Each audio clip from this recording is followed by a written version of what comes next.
sortu zizkidana, galtzen dituena. Zertara dator Operación Triunfon Maialenek abesturiko ilargiaren zati hau? Fan de cómo Maialen pronuncia la palabra dituenak. Qué pronunciación más bonita tienen ambas. Precioso. Yo también lo noté. ¿Y es característico de algún dialecto en concreto? Es que soy gallego y ni idea, pero me encanta. En algunas partes de Navarra lo hacemos mucho, es la ye, pero a veces la i delante de t hace que suene así, en algunos dialectos. En la canción original no lo hacen. Sí, es algo muy sutil, que alguien que no sabe euskera tal vez no lo percibe. Esa t como una ye, o parecido a la che española. Está en el dialecto navarro y en el vizcaíno. Es muy de euskaldun zarra. Gaur, bustidura edo palatalizazioaren inguruan hitz egingo dugu labur-labur. Eta amaitzeko, abestiaren izena, ilargia, ilargia edo ilargia esan behar den, ikusiko dugu.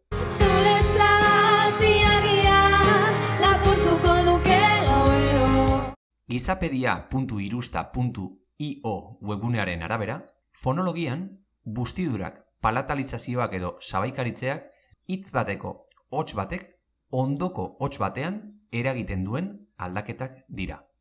Hots horren artikulazioa aho sabaira eramanez, eta ondorioz, hots bustiak sortuz. Euskaraz, prozesu arrunta da, adibidez, oilo, oilo, aita, aita, erdoila, erdoila, gaina, gaina, esatea. Beste hizkuntzetan ere, arrunta da. Bereziki, eslaviar hizkuntzetan. Gaztelaniaz ere, ohikoa izan da, latinetik izan duen bilakaeran. Adibidez, pluviam, lluvia, nocte, noche. Bi motako bustidurak ditugu. Bustidura automatikoak, maila fonetikoan bakarrik agertzen direnak, eta ez idatzizkoan, bustiarren esanahia aldatu egiten ez delako. Adibidez, kito, kito, aitzur, atxur. Eta bustidura adierazkorrak. Bustidurak arlo semantikoan ere eragina duenean. Adibidez, euskaraz forma hipokoristikoak sortzeko ohikoa da. Gozo, goxo edo zintzo, txintxo. Beno, eta zer dio euskaltzaindiak adibidez IL eta IN bustiduren inguruan? Euskaltzaindiaren arabera ez da egokia IL, ILL edo LL letra bilkurak Y-ko gisa ebakitzea. Jeismo izena ematen diote gaztelaniaz gertakari horri. Tradizioen arabera jokatu behar da. Hau da, euskalkien eta aldaeren arabera.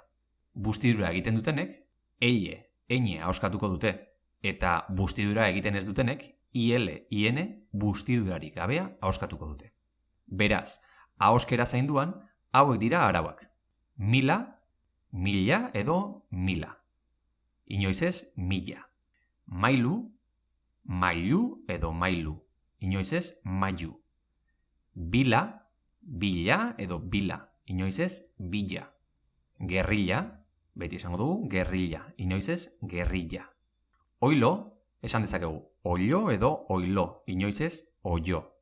Langile, esan dezakegu, langile edo langile. Inoiz ez, langile. Eta maila, esan dezakegu, maila edo maila. Inoiz ez, maila. Amaitzeko, nola esango genuke ilargia ahoskera zainduan?